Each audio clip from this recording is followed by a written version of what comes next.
UFORadio-International podcast show.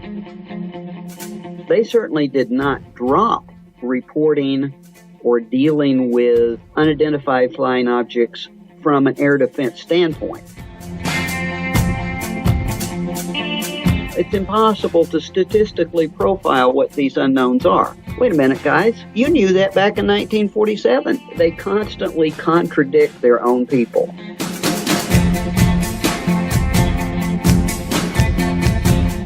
You have Air Force commands, whether it's NORAD, North American Air Defense Command, personnel talking about incidents which they are reporting as specific threats.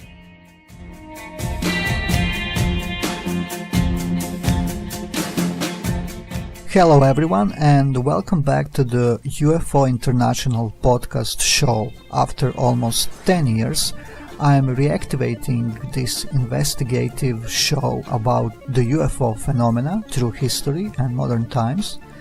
And my tonight guest is Larry Hancock, prominent researcher in the fields of intelligence and national security, and this time he has a new book that is dealing specifically and exclusively with the problem of unidentified flying objects and military intelligence implications. So we will be here in a minute with our tonight's guest, Larry Hancock.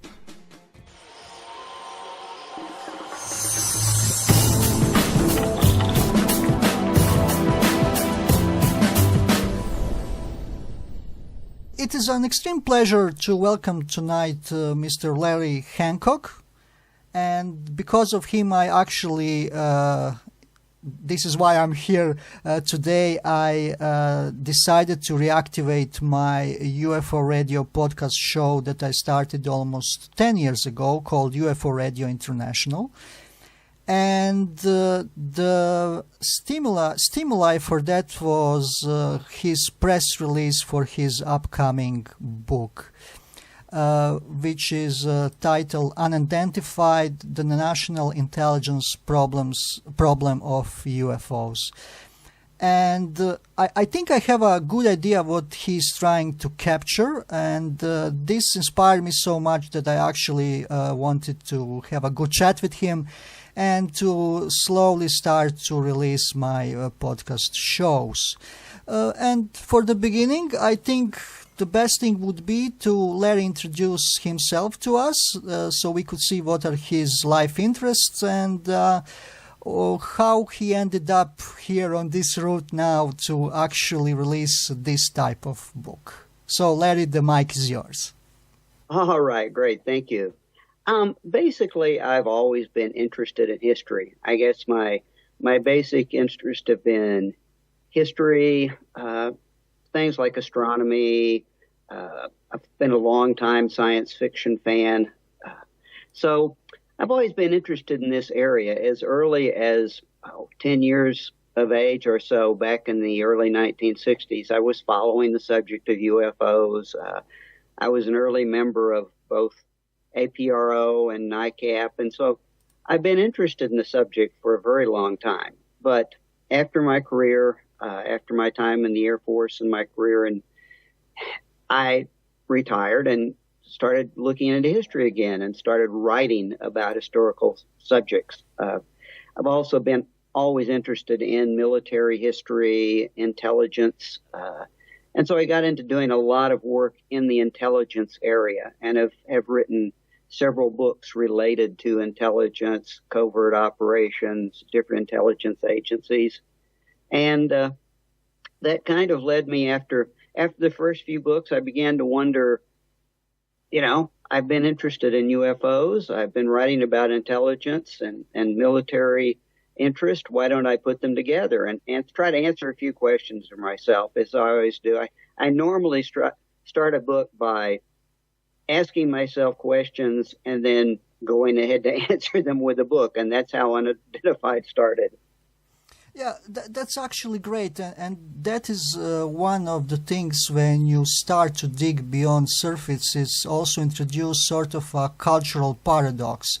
On the one hand, we have this perspective that UFOs are sort of a pseudoscience, But on another hand, we also find these rich historical sources and rich government involvement with this subject, no matter what the final answer is. So I guess it's a really deep and rich subject to research.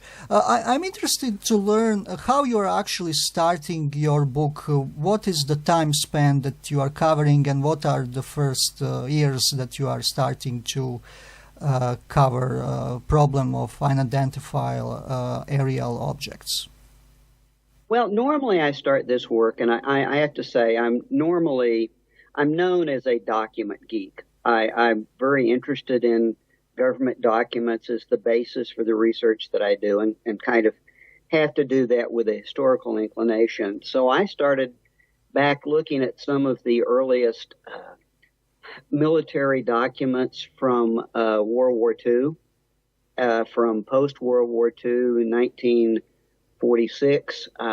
So I actually started before the classic period of the 1947 UFO appearances, and essentially raise the question of how military intelligence addressed this problem before Kenneth Arnold, before they became embroiled in the public relations aspects of it that followed the summer of 1947. So the book actually starts with incidents during World War II in both the European and Pacific theaters, and moves on to a series of incidents in Scandinavia and Britain in 1946 and early 1947.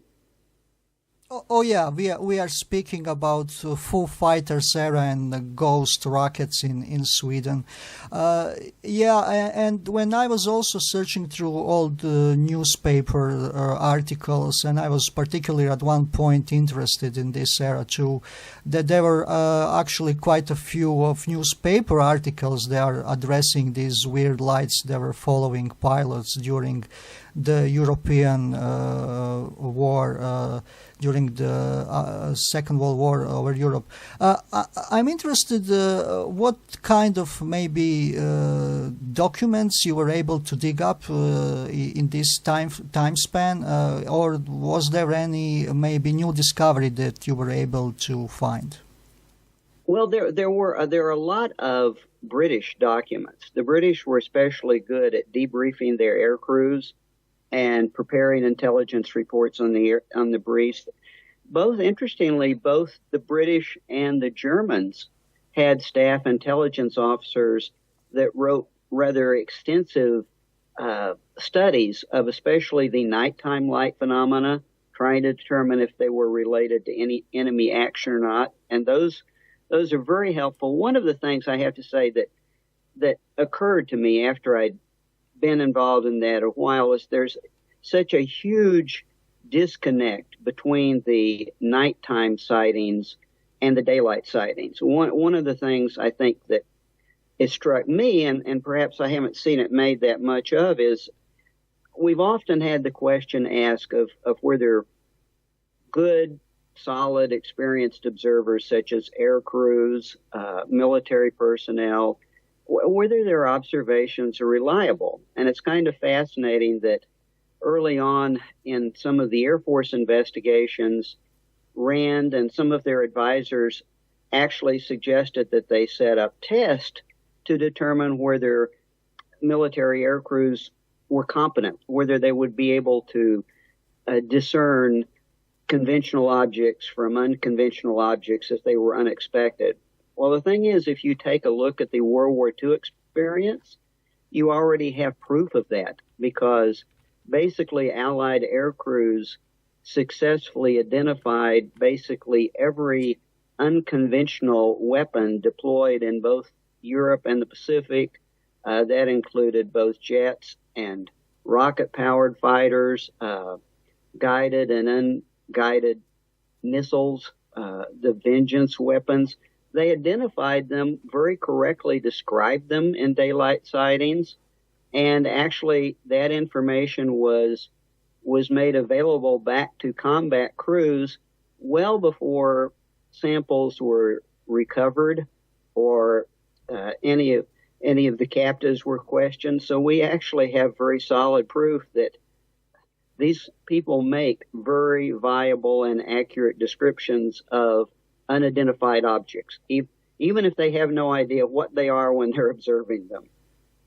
That's, I think, the great point. Even the need to actually create sort of a unidentified category introduces that the problem was there, because especially in war environment, we have to categorize all these different type of aircrafts, of course, and so on. So this is really what changed the equation. And I guess the real catalyst started in 1947, of course, with Kenneth Arnold sighting that led to official Air Force projects. So maybe we could now delve into that era. Well, I'll move on that, but with just one comment on the transition from the American intelligence standpoint. I think one of the most significant things we know now, and this is from numerous people that have done great research, and I have to say that the Jan Aldrich, the folks at Project 1947, there just have been a lot of fantastic primary research done, and I benefit from that. That's other people's work, and it needs to be acknowledged. But one of the things that we know now is that during 1946 into 1947 and 48, first of all, America's brand new intelligence group, the precursor to the CIA, and this would be the Central Intelligence Group.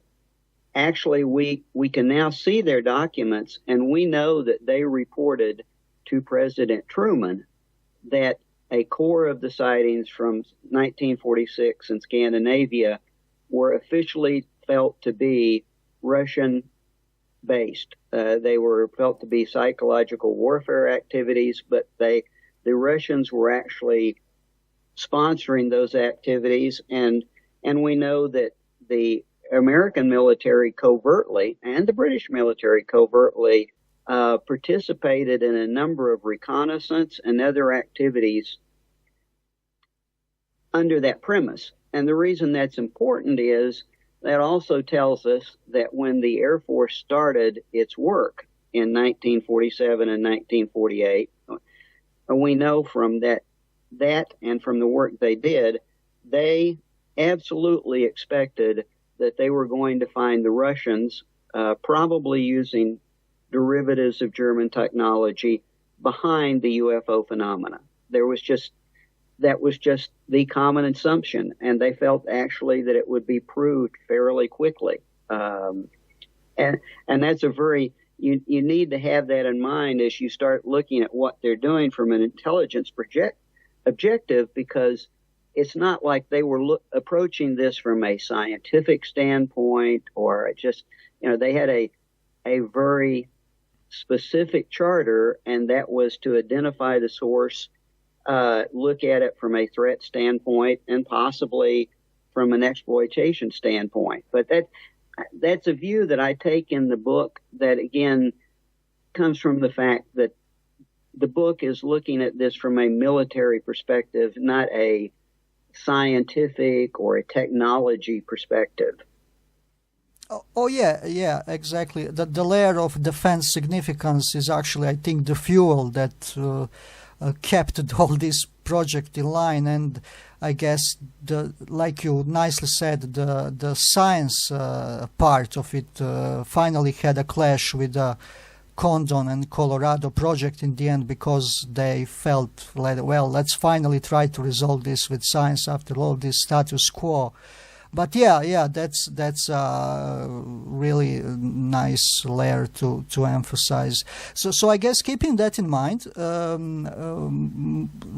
let's move to this transition now to 47 and so on. So I guess this was still the thought in the background, trying to somehow correlate all these reports with some kind of intrusion into American soil. Absolutely. And that you find, now that we can see the documents, you find that as a very consistent pattern for the next several years, even in the most negative reports that are prepared inside the Air Force. you always find some concern that there may be Russian involvement, that this may be a psychological warfare ploy, that that's always embedded, even when they're saying that they can't identify them, but there's something there.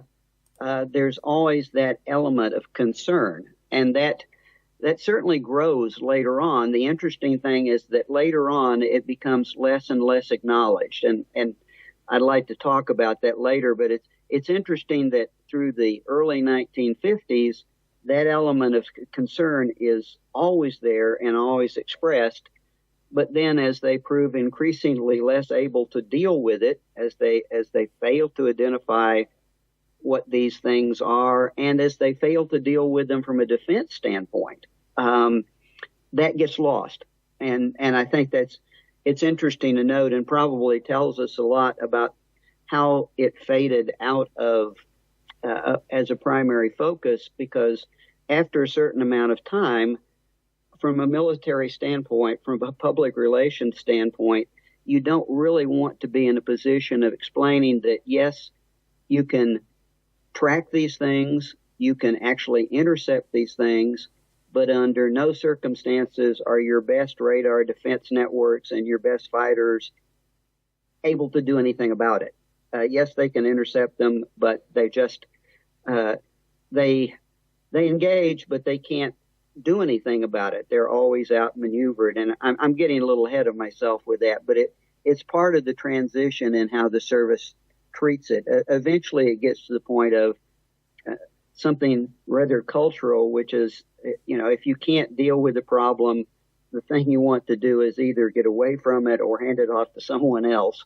But you're asking about 1947. I think one of the most interesting things about 1947, 1948, the early years, is that we see a real disconnect between what the Air Force in particular was doing internally and what it was saying to the general public.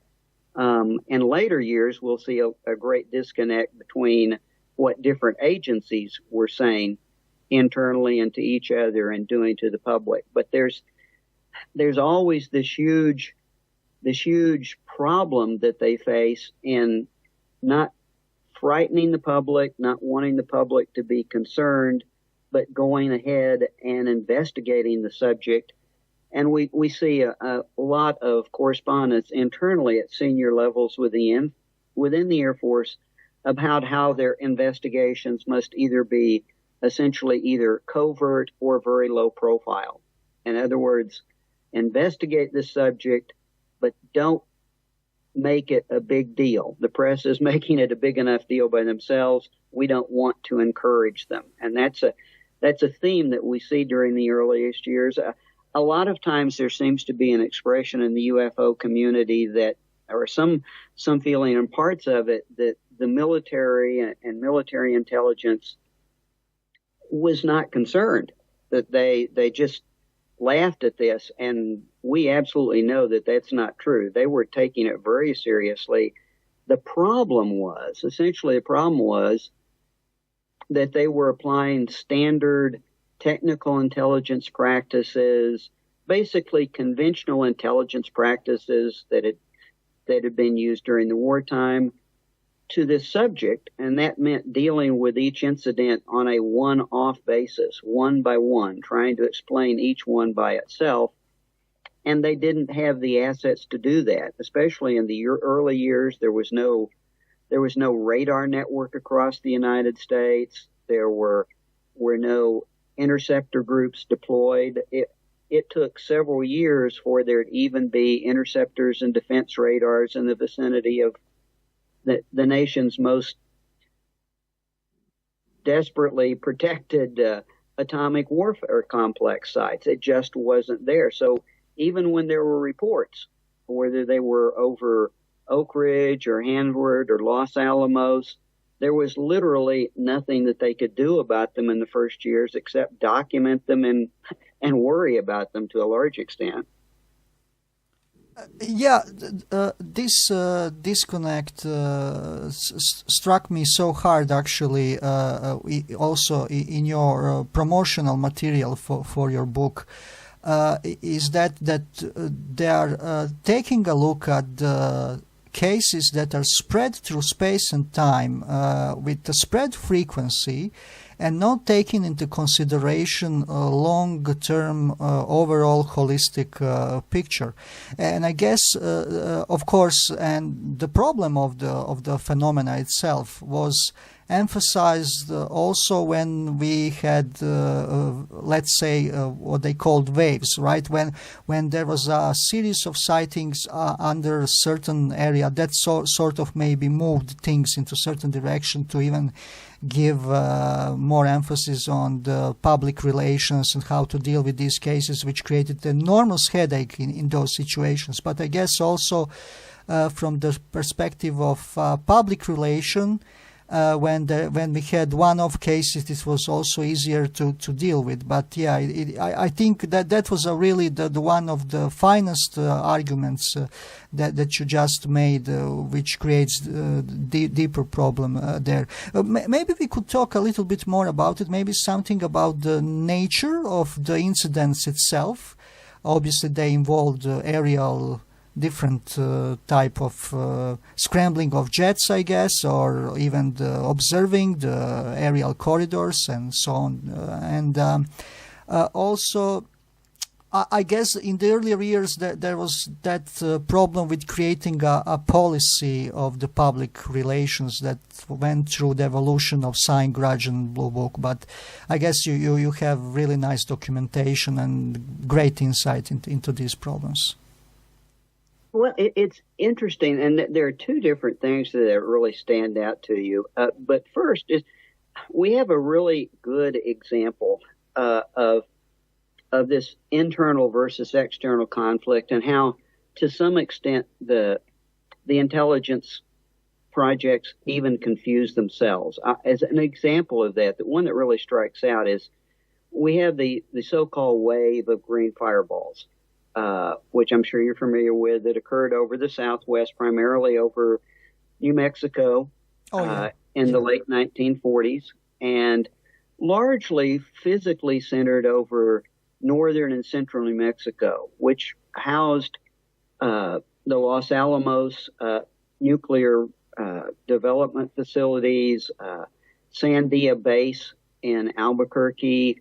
And basically, if you looked at the heart of the American nuclear warfighting complex for the period, it was largely consisted of the facilities in New Mexico, as well as the production plants at Hanford and Oak Ridge. But these green fireballs were very prominent. They were seen by a large number of people. They generated a large amount of press, and of course, a public relations issue, because they kept coming and nobody could really do anything about them. There were no signs that the Air Force really knew what they were. But at the same time that was occurring, after they had started, but later on in that period, a series of incidents began to occur around Sandia Base and Kirtland Air Force Base in Albuquerque, and most specifically about one of the earliest nuclear weapons storage sites at Killeen Base in Texas. And what was really important about this is that in the Manzano Mountains outside Albuquerque and in Texas, those were a couple of the first 2 points where we were actually storing the nuclear weapons that were being developed and the stockpile that was being built. So if you really targeted, if you were really interested in America's nuclear weapons, that's where they were. And Albuquerque began to develop a whole series of sightings in and around Kirtland Air Force Base, but most specifically at Killeen, where they were building a storage facility. Killeen was essentially guarded by an Army base, so a huge Army base, that was an artillery training base. And Killeen and the depot under construction began to receive an immense high-density series for several months of both nighttime and daytime UFO sightings by the security forces that were assigned to the atomic facility and just by the Army forces in general. These things would show up over the artillery ranges. They would cruise over the bases. There were even incidents where troops on security patrol saw them basically at eye level. They would come down and maneuver in and among the security forces. And it got to be so sensitive to the Army that the Army actually told the Air Force that, it was going to use it, because the Air Force intelligence folks didn't even express any interest at all in this. This had moved into a time when they were, to some extent, trying to avoid the public relations consequences of dealing with what a UFO might really be. That the Army actually created groups of trained artillery observers with their equipment, optical equipment and triangulation equipment, and prepared a series of scientific documented observations of these UFOs, determining what heights they were at, how fast they were traveling, and preparing a large amount of scientific information, the sort of information the Air Force always complained about that it could never get. And eventually we find that the Army submitted this to the Air Force Intelligence Project, which seems to have totally ignored it. It's in the files and researchers have found it, but the Air Force UFO Project pretty much ignored the whole thing, while it grudgingly sent a couple of its representatives down to explore the green fireball phenomena, and especially those sightings that were occurring over the military facilities, and ended up writing that whole thing off as an atmospheric phenomena, which actually turned out never to be provable. But I bring that up as we have lots of documentation on it. It's very well detailed and shows the extent to which intelligence groups at a higher level within the Air Force essentially ignored what was going on in the field, even when the field was creating the type of data that the Air Force had earlier during its Project Sign wanted. Project Sign lasted for a couple of years, was transitioned to Project Grudge, and the Grudge people who were doing the study at this time basically just ignored the whole thing. And I would say that's another thing that had emerged in my overall study of this. There are patterns. There are patterns that are very clear, and there are patterns that are even noted at different times within the Air Force and within the CIA. But whenever push came to shove and they were faced with dealing with the fact that something was going on and they couldn't identify what it was, this avoidance mechanism kicked into play, and they just began to refuse to see it. Yeah, and your last sentence, just when I was thinking about the next question, your last sentence sort of went into that direction. I'm just was thinking, as you were saying, on the one side we have completely, let's say, automatically normal system of the military that reacts with their own procedures. Like you said, they are creating documents, observing the sightings and so on. But on another side, the channel or the reception of this information is sort of not dealing with that in a proper militaristically intelligence way.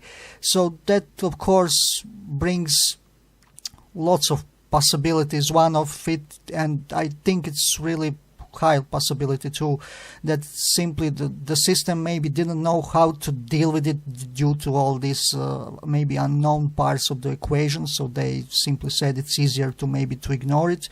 Maybe another possibility is that there was maybe some other type of channel where this went through, but how we can prove this, it's again hard to say. But I'm wondering about your opinions on that whole area. What do you think was happening there, and can we give higher probability that actually was simply better to ignore it because of all this weird situation that was created? I think we can, and that was one of the things that I was really interested in when I began the book, was to really answer that question for myself in terms of, did the system take it seriously, and did the system work? And if the system didn't work, why? What happened? What could have been done? What should have been done? And essentially my conclusion is that there was basically a system failure. And where that stands out most clearly is in something that most of us are familiar with, and that occurred at the end of 1952 and going into 1953. And that following a series of events on the East Coast in the summer of 1952, and in particular events around Washington, D.C., with a series of nighttime sightings there that were very dramatic and produced headlines essentially laughing at the Air Force, because the Air Force just didn't deal with the problem from a defense standpoint. The Air Force had to acknowledge that, well, yes, they had reports of UFOs over the Capitol, and it took them 3 hours to respond or 4 hours to respond. And from a defense standpoint, it is just absurd, and it's not laughable, because obviously their performance was terrible, which was a problem for them. It was so bad that we now know that President Truman actually convened a meeting dealing with the title Defense of the Capitol. We don't know what went on that meeting. Knowing Truman, it probably was pretty lively. But we know that what followed that was the fact that for the first time, the Central Intelligence Agency actually became involved. And over a period of months, its Office of Scientific Investigation became convinced. And we now have the actual documents that show that, so that its deputy reported to the director that it had determined this was a national security problem. It was a national security problem based in the fact that UFOs demonstrating totally unknown technology and capabilities were obviously focused on America's atomic warfare infrastructure. And we have a memo from the OSI internally to the director of the CIA that says that. In fact, this even shows up in the CIA's history, which is rather amazing to me, that they say something so striking that the OSI concluded. We don't have the details of the particular incidents, we don't have the process, but that was their conclusion. And it was actually recommended to the director of the CIA that this subject be taken to the National Security Council and tasked as a major national security tasking. Now, where that gets particularly important is if that had happened, if it had been handed off as a national security tasking to the specialized groups that did threat and warnings analysis, that did what was called indications and pattern analysis, this would have become something that was studied over a long period of time. The patterns would have been looked at. Patterns are very important. These people don't rely on any individual incident. They establish a baseline, they look for trends over time. This was the seminal point at where it could have been kicked up to a level of intelligence analysis beyond the incident by incident thing that the Air Force was doing. If that had happened, they would have seen what I see later on in the book. But it didn't. And it appears that it didn't happen. It's uncertain why it didn't happen, but very likely it was something very basic in terms of interagency, inter-service rivalries between the Air Force and the CIA. The Air Force didn't want to give it up. The CIA was still early. It was not the dominant agency that it later came to be. And it appears that there may have been some kind of a compromise, and that the CIA director concluded there was no way he was going to take this to the National Security Council without having scientific endorsement. That it was politically not desirable for him to do that. So this led to the creation of what we all know of as the Robertson Panel, which brought in a team of physicists to look at a subject from a technical standpoint that the Air Force had been unable to solve with technical intelligence. We know that this team of physicists essentially were told by Dr. Hynek, who sat in on part of the meeting, that this team of physicists declared that they were not interested in overall patterns. They wanted specific incidents that would provide irredeemable proof, and that something totally anomalous with no other possible explanation was going on. And they didn't get it, and they didn't make their endorsement. And at that point in time, the whole subject never proceeded to the level of analysis that might have told us something. Yeah, I guess that was, as you said, it was really extremely turbulent era, and that led up in the end to Robertson Panel, and where maybe UFOs finally fallen down from the perspective of the public relation policy that was maybe then established. But I just want to quickly, shortly go back to some of the great quotes that you are also making, and I guess they are in the book. For example, this quote from one of the documents: sightings of unidentified flying objects at great altitudes and traveling in the vicinity of major U.S. defense installations are of such a nature that they are not attributable to natural phenomena or known types of aerial vehicles. And this is really, this quote really shows this, again, extreme disconnect from one point from the, strictly speaking, of military intelligence needs and procedures, and when we confront this with science analysis, we are finding this, again, great disconnect, and it seems that these two areas, they can never meet in peace. It does, and the strange thing is we find these disconnects from the very beginning.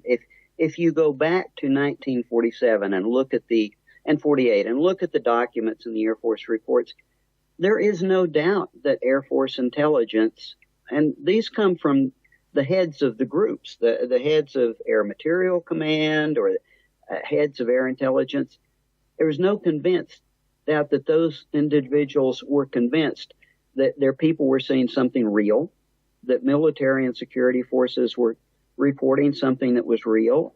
Air Force intelligence created a very well-detailed profile, what we call a collections document, for people to go out, and collect information. And it described not only the physical appearance, but the maneuvering. There was just no doubt they were dealing with something real. The fascinating thing is that in later years, after we passed that kind of gap of the Robertson Panel, you see the Air Force touting reports from one of their consultants, saying, "Oh, well, it's impossible to statistically profile what these unknowns are." Well, wait a minute, guys. You knew that back in 1947. They constantly contradict their own people. And the field personnel, another great example of that is that when they closed out the final Air Force project called Blue Book, they made a statement that in no instance had any of these reports, UFO reports, ever constituted a threat to national security. However, when I look through the documents, and some of the quotes you mentioned certainly are in the book, you have Air Force commands, whether it's NORAD, North American Air Defense Command, whether it's SAC, the Strategic Air Command, personnel talking about incidents which they are reporting as specific threats to national security. Later on in the 70s, you have series of incidents across ICBM missile complexes, You have what's called the Northern Tier series of events, where SAC even declares a threat condition. You have an incident at Pease Air Force Base where not only the Air Force, but Army Defense Commands track a series of, I think, up to 14 incoming UFOs conducting what can only be construed as an attack against the Air Force, the SAC Air Force Base. They break off and go away. That, at the time, was considered a national level incident. But all of those kind of lie underneath this overall public relations stance of we can never really admit this is a threat because we can't do anything about it. Yeah, and exactly since the 1969, the official standpoint was that the UFOs were finally resolved and that there was no effects to national security. And I guess that's now creates even bigger problem because you can't now turn around from that. It's already done. It's finished. And then if you change it, then you erase the whole history of 21 years and spend money to spend money that was spent to do large Colorado project with physicist Edward Condon, with all this huge review that finally had to give the final answer to the interested public. And so I guess we are sort of stuck in that hole, and it's really, as the years progressing, it's the voltage difference becomes higher and higher. I just want to shortly go back to the 1953. And of course, there are other great quotes in your book that are really presenting great disconnect between intelligence and science. But I'm wondering, what do you think after 1953 was happening? Do you think that intelligence concern was happening now beyond radar in relation to the public relation policy, or that this public relation policy was still so strong that actually deactivated any attempt to even find some intelligence solutions below the curtain of the problem of the UFO phenomena? Yes, I think what really happened is that at that point in time, and as I said, if the matter had gone higher and gone to different intelligence groups, it would have been treated differently. But the message within the Air Force after the Robertson panel, it was taken to be that, the scientific, we're never going to come up with what the scientific community wants. Technical intelligence is just not going to work. We're not going to identify these things as anything other than anomalies. And the Air Force turned around to take very much what you'd have to consider as strictly an air defense approach. They certainly did not drop reporting or dealing with unidentified flying objects from an air defense standpoint. As a matter of fact, they would continue to conduct literally thousands of intercepts a year during the Cold War. Anything that violated standard air control zone, defense zone patterns, any flight that didn't follow the appropriate flight plan, all of those would be queried as the radar network began to grow and get better, as after the Korean War, after we really established a very strong air defense. From an air defense perspective, it remained important, but I think we can capture the whole thing. It's interesting. Basically, the position taken was you report it if it appears to be a threat to United States security. The Air Force will deal with it, but the Air Force dealt with it as to whether or not, quite frankly, it was a Russian attack. That was the historical context of the time through the 1950s, certainly into the 1960s. The threat that the military was responding to was not a threat from UFOs as something alien, or the threat was whether or not each individual report could possibly relate to a Soviet reconnaissance, Soviet attack, and you see it. You see it in the instructions and the orders. You even see it in the popular stories of the time, where the commanders will tell you that they scramble hundreds of planes and thousands of intercepts, because each one of those reports could be the first sign of a Soviet attack. So I guess my answer would be it's not that they moved the whole subject back from an Air Force intelligence higher level analysis to that of being an air defense issue. And it simply becomes a part of, UFOs become part of air defense standard practices. And for those that don't map, I mean, if you've got a radar track at 6,000 miles per hour, obviously that's not the Soviets. It gets put into a file. And so what is collected over time are a series of anomalous incidents that the local field intelligence and air defense can't deal with, and that eventually goes into the Blue Book files. And if the Blue Book files, if it can be explained as a astronomical or atmospheric phenomena, they're eager to do that. Otherwise, it will just sit there forever as an unknown. And until the project is closed out, when it's closed out, as you said, by 1969, 1970, what you're left with sitting there is some 1,000 to 1,500, depending on how you want to interpret them, anomalous reports of something that the Air Force simply couldn't deal with and that nobody else was dealing with.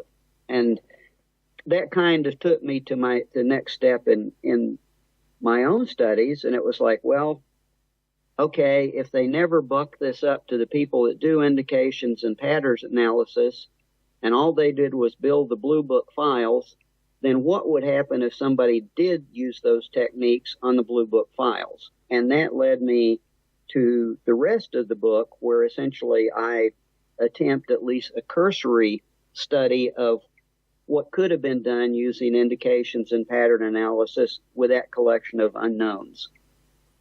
Oh, so you're actually using Blue Book data to try from the current perspective and knowledge to actually see with maybe some even modern techniques to see what could be extracted from this data. Oh, that's really interesting then area of the book. Can you give a little bit more expansion of that? Sounds really interesting way. And is this actually the section where the book is going towards some kind of finale? It is. Yes, it is. Basically, what I did was I stepped back then and went back to NICAP has done a beautiful job.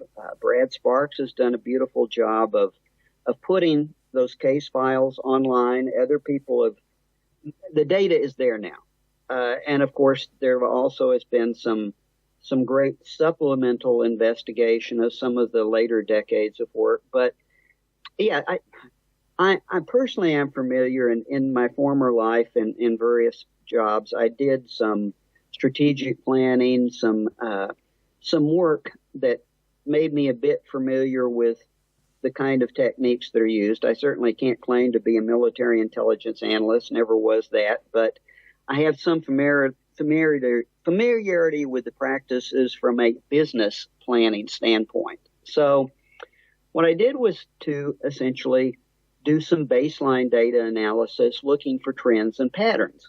And that becomes very common. One of the things that becomes, if you look at it year by year, and I started in 1947 and went through the 70s, there are some really obvious trends in the types of incidents that occur and where the incidents are occurring. So what I did was essentially go through a series of hypotheses that the way an analyst should, and came up with 4 major hypotheses. And the first was, the basic hypothesis was something, something unknown. You don't have to identify it. It's X.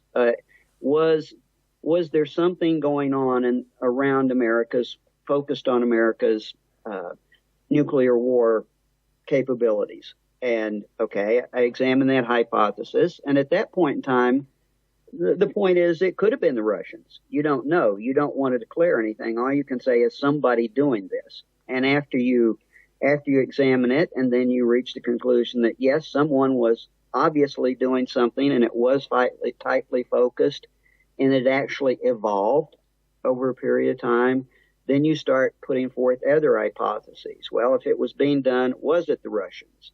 If it wasn't the Russians, let's go further, come up with a couple of other hypotheses. And so that's the last couple hundred pages of the book as I go through those kind of studies. And one of the things that becomes very clear is a trend in the incidents.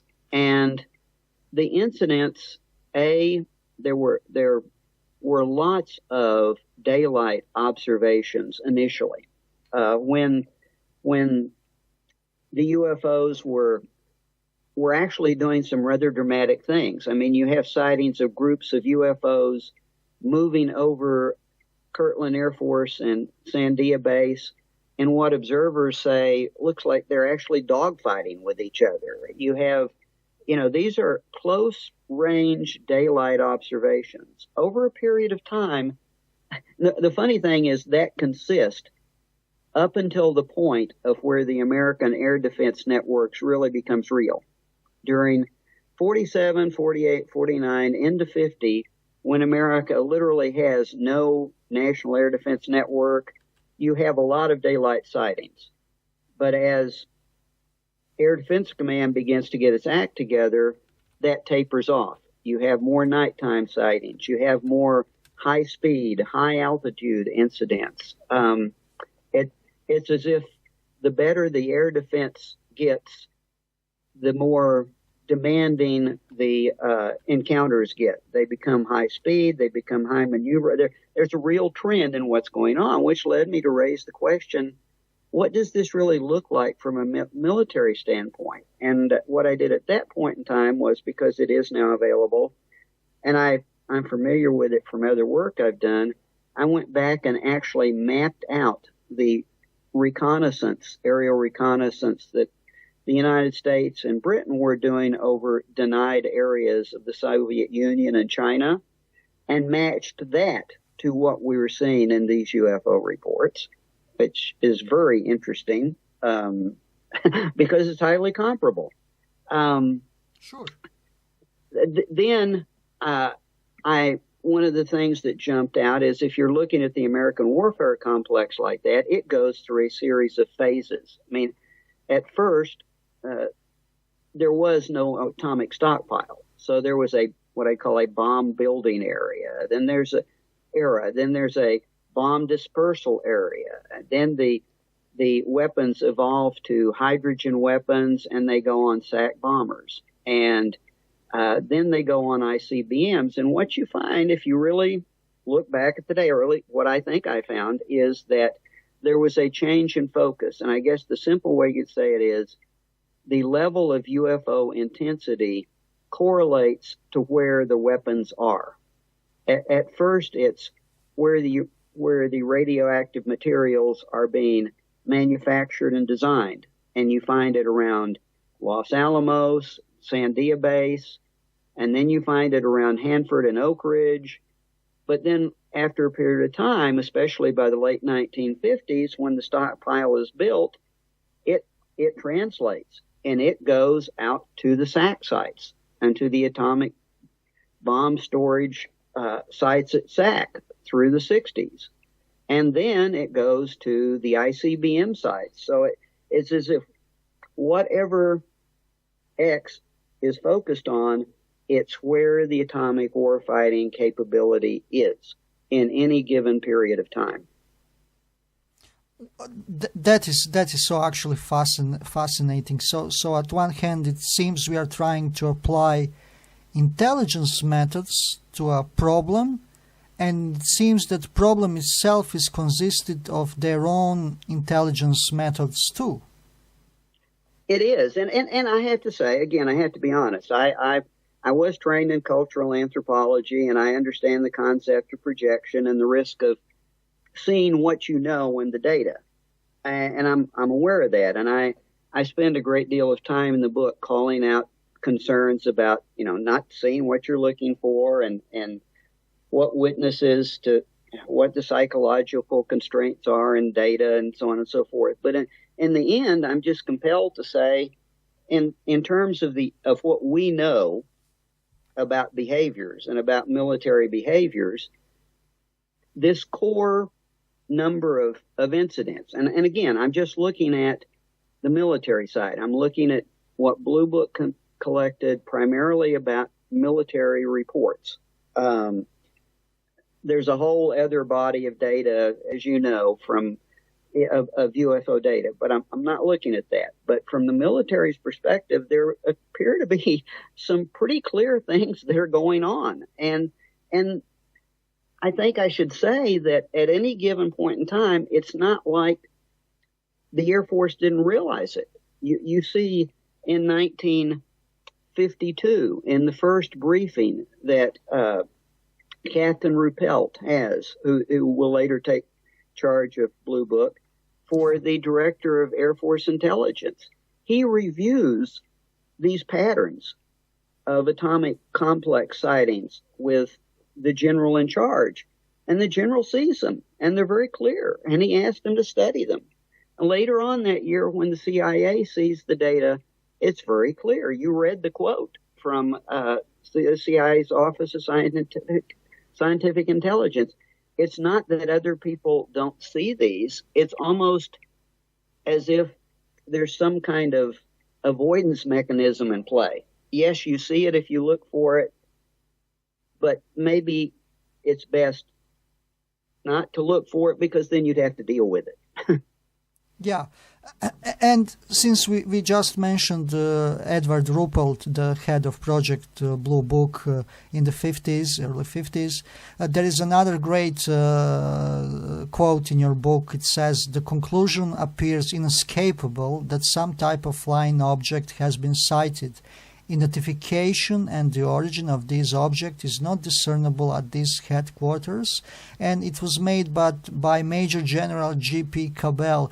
And I read the notes from one of the briefings that General Cabell had, and that Ruppelt was present. I do recall his big frustration trying to win with some other colleagues, win the approach to actually apply more serious research to this strictly from intelligence perspective, like we were saying through this interview.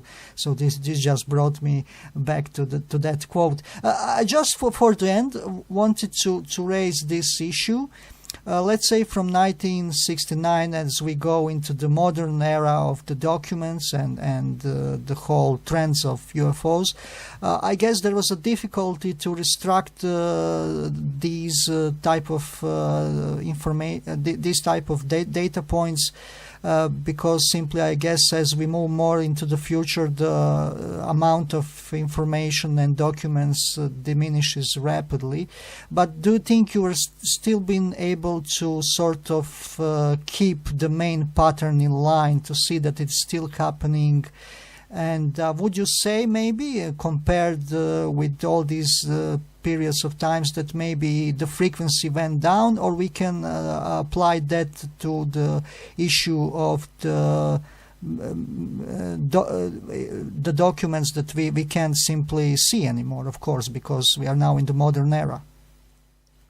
That's a great question, and I think the answer is we have enough data, and from some excellent researchers who've actually carried it further with freedom of information inquiries. I mean, after 70, we lose track of it from the Air Force's internal reporting, but FOIA filings and research by some great folks, and I cite them at length in the book, have given us incident reports, whether they're incident reports from NORAD, or incidents reports from SAC.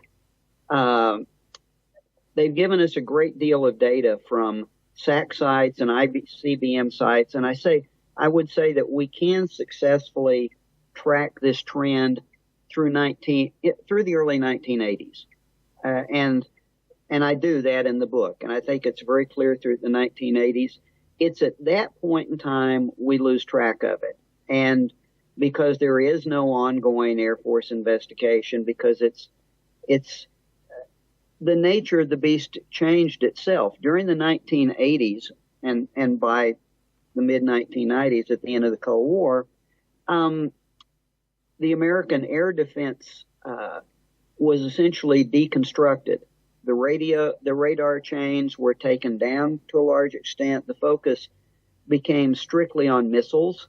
And if you're looking for missiles on high-speed ballistic trajectories, and that's your threat, then you're not seeing the kind of UFOs that we're talking about.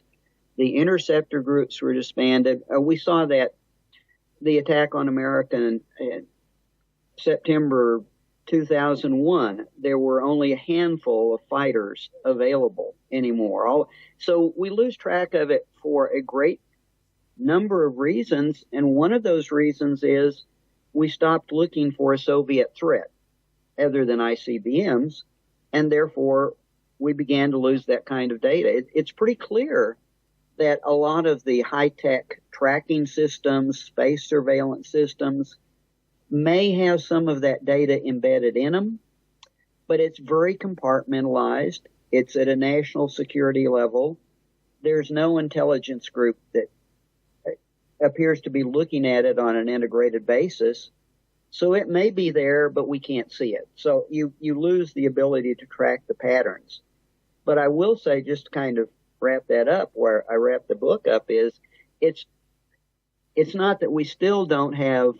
The interesting thing is that in the 1980s, and I'm sure you're familiar with the incidents from an area north of New York City, for a number of years, literally hundreds and thousands of people began observing very low altitude, some daylight, mostly nighttime sightings of these huge structured craft, we'll call them aircraft. They had lights all over them. They were really big. They were really slow moving. I think we are speaking about Hudson Valley sightings, right? Yes, we're speaking of Hudson Valley sightings. And this is occurring just miles north of New York City. And the Air Force takes no interest at all. And it's fascinating to compare that. If you compare that to 1947, and a fairly large number, but nothing comparable and nothing condensed, and with those quality reports. So basically what you see is that by the 1980s and 1990s, it doesn't even matter anymore. If it's not a ballistic missile attack or a terrorist attack, it's not on the threat screen. And if once it's reported to the Air Force, they simply say, we don't do that anymore. And the FAA says they don't do that anymore. And there's just really nobody interested. So I guess my answer to your question is there may be data and there may be patterns, but we can't see it. Yeah, exactly. Well, I guess the researchers will never stand down. It's a really fascinating, amazing, rich history, and the works will continue to be published. And I guess as we progress, maybe some new insights will be there. And for the end, Larry, can you actually present us more about your book, when it will be released, where the people will be able to buy it, to read it, and maybe where they can reach you, if you have a website, and so on? Sure. But one final concluding statement, if I can. Absolutely. I will say, and you said there is more research that can be done. I will say that with the number of fantastic researchers we have, if the hypotheses that are suggested in the book are real, they would make a great baseline for further research just with the data that we already have. There are lots of studies that could be done. One that stands out is there's the whole area of the apparent involvement of UFOs with radioactivity, with tracking of fallout clouds from the nuclear test. There are just several areas that could be explored if we could really get back into it with some focused studies. But as far as the book is concerned, it will be available at the end of this month, at the end of June. It will be available through the publisher, but it will also be available on Amazon. It will be available Amazon internationally. It's in book distribution, so people will be able to go into a bookstore and order it. It's in Ingram's distribution, so it should be widely available by the end of June. And I do have I will be blogging about it. I have a Larry Hancock WordPress blog. Up to this point in time, I primarily blog about questions of national security and intelligence, but I may move to a special blog for this one, but it's not set up yet. And I do have a website. It's www.larry-hancock.com. And that site deals with all of my books that have been essentially on Cold War history and intelligence. Yeah, so once again, end of June 2017, the book is Unidentified, The National Intelligence Problem of UFOs by Larry Hancock. Larry, I enjoyed enormously to chat with you, and I'm very amazed with your really common sense approach and really clear ground to discuss this subject after so many, jammings and interference with it's a high voltage subject, unfortunately, in the public. So I really think we need this great refreshment to look at with really common sense eyes, with keeping our feet on the ground. So I really thank you so much for that. I've enjoyed it.